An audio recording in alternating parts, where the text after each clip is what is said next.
Hi there, everyone. Welcome to this episode of An Engineer's Guide to Hell Let Loose. In this one, we are on the Stalingrad map, and we're going to take a look at the brewery position from the point of view of the Soviets. Right, so this is the full tactical map for Stalingrad. The red square I've drawn over those four squares represent the capable zone for brewery. Once you're inside that zone, your cap weight is added to control of the brewery.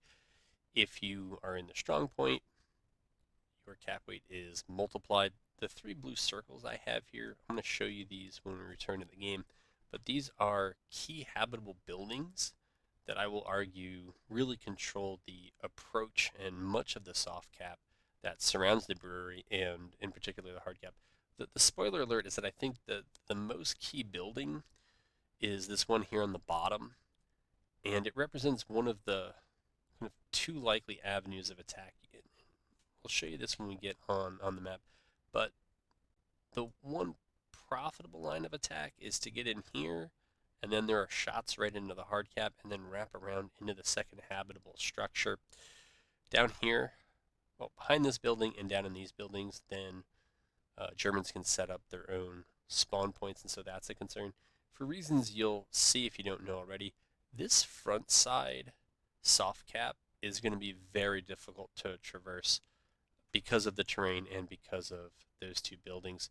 So the other way in is for them to kind of come down from Pavlov's. They get a spawn somewhere up in this area, and then to leave their spawns, and then at some point come back in and try to hit Brewery from the backside. It's important that you keep those two attack paths in mind, but pretty much everything between those two attack paths, when you get into this part of the soft cap, it is a no-go. The other factor I'll mention is what is the center cap, which we're presuming you lost. So the Soviets are trying to capture something in the center. It's going to affect how the attack develops against the brewery. And it's a bit odd, but if it's railway crossing, there are likely more attack paths in the brewery than if it's one of the other two caps. The reason for that is if the Germans are holding railway crossing, the Soviets are going to do what people do when they attack railway crossing. Right? They're going to try to find some way to build in the backside or coming in the front side. And that's where your attacking squads are going to be. It's pub play, that's the assumption. And so most are going to be attacking. You don't have attackers that are then running into the German attackers that are coming for your point. If it's one of the other 2 points, so if it's train station, your Soviet attackers, probably not profitably, but they're probably trying, well, those probably aren't too profitable. You'll see why. This might be. If they are, that's going to make it much harder for the German attacking squads because the two likely avenues to push in are kind of abutting those attackers, and they're likely going to stalemate each other for reasons that should make themselves clear on the terrain, unless they're able to somehow infiltrate in from behind and then get that north side attack. But if it is train station, the south side attack should be thwarted just by your attacking squads who are trying to get control, particularly over this L shape down in here. And if it's carriage depot, right, the way you try to get a carriage depot from the Soviets, you try to get up that way, or you try to get in from the backside. In that case, the northern attack from Pavlov's is much harder because the Soviets are probably using it as one of their launching points, and so the north side route is going to be harder for the Germans, and so then you really know that the south side push is likely to come. So those are things to keep in mind. There's not too much more to say about it at this point, and we'll just hop back in game and talk about how we're going to approach defending against those two attack avenues. So we are back on Stalingrad, and if you look straight forward, you see a yellow building in the middle of your screen. It's not habitable. There's a smokestack directly behind it. That's close to the hard cap if you're looking at it from a distance of the brewery. The building that is now in the center of your screen, out there, it's kind of standing on its own.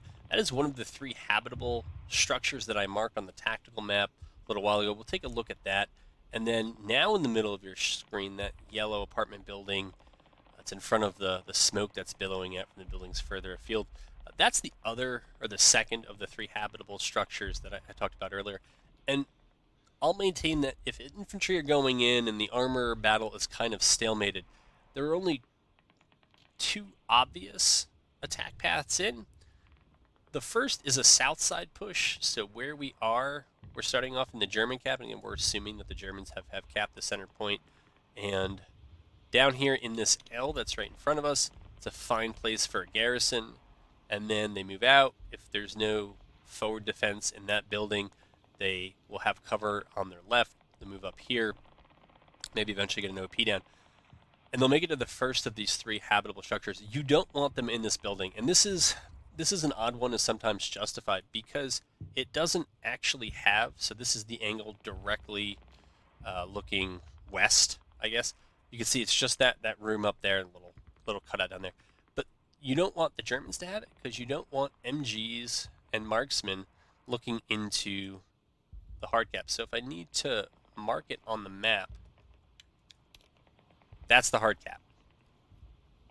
And yeah, I mean, that's why you don't want them there. They're going to be able to pick lots of folks off. They're going to be able to get their own spawns here, and they're going to have sightlines to protect the backside of this wall and that uninhabitable building, which is another good place for spawns. It's not that far to then wrap around with this broken stuff on the side, wrap around, and get into the third habitable structure that controls the backside of Brewery. So if we need to remind ourselves of where it is, it's there.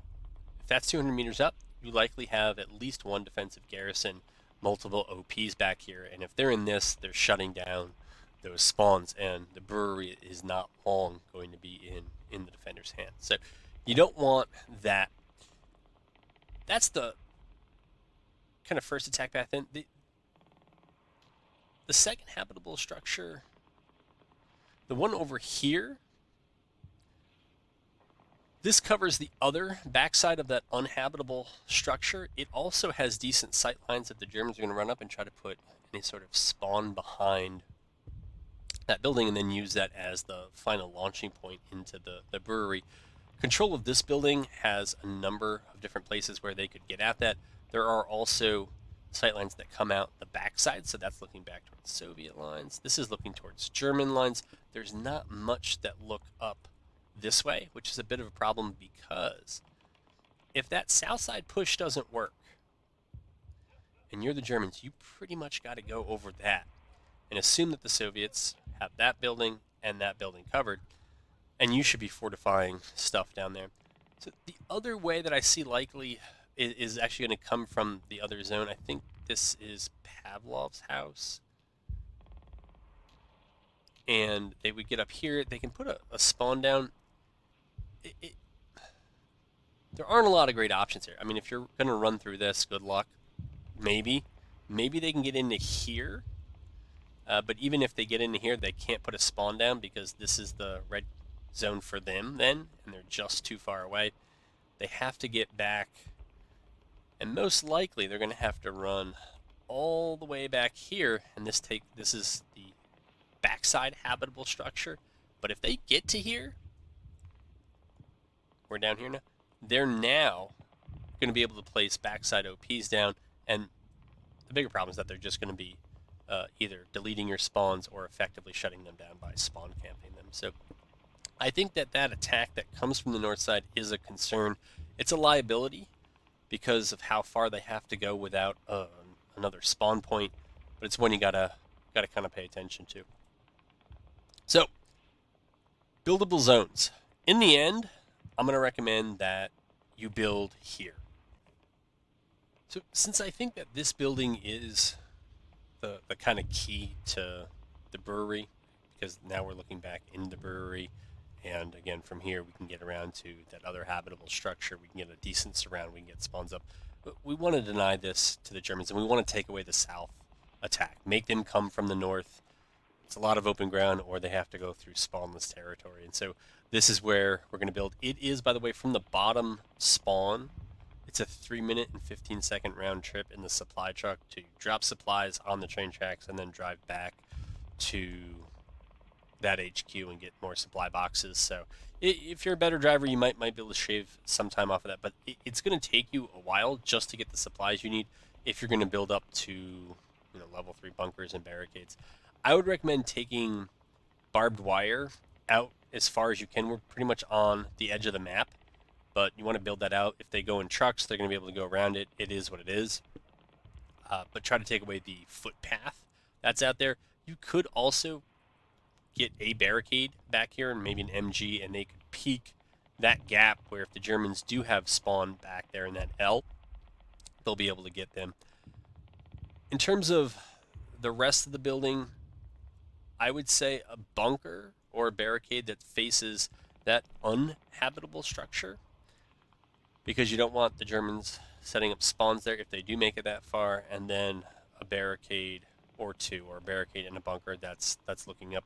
You could build it a bit further forward if you wanted, and you could align it with some of the bombed out stuff here as well as here. Whatever you want to do there, and that should greatly complicate the task of getting some push going on the south side. You can have spawns that are back here that are relatively well protected until they push up.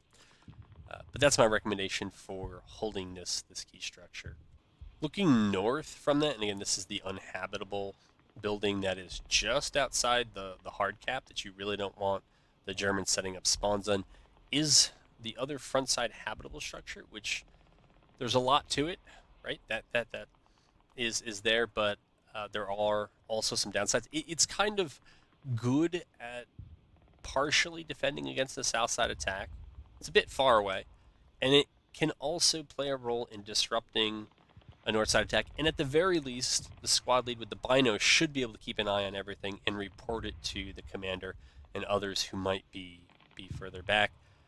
I think the key here is that the building itself already does quite a bit, but you got to have a secure spawn point, which there aren't great options naturally, and so you might need a barricade or bunker looking this way and or this way, and the spawn point or two back behind the building.